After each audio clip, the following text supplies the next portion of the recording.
যাজপুরের জাগ্রত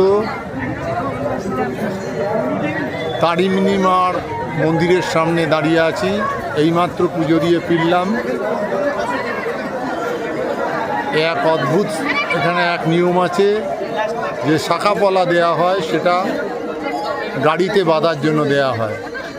অত্যন্ত জাগ্রত এই মন্দির, এই মন্দিরের সামনেই দাঁড়িয়ে আছি। এই তারিণী মায়ের মন্দির চত্বর, এই মূল গর্ভগৃহ।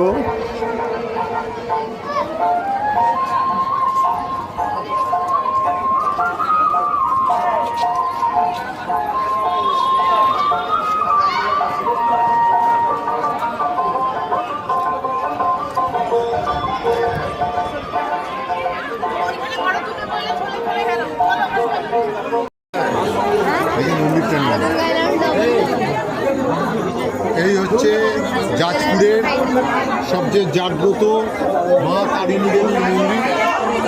সেইখানে পুজো দিয়ে আমরা এখন ফিরছি।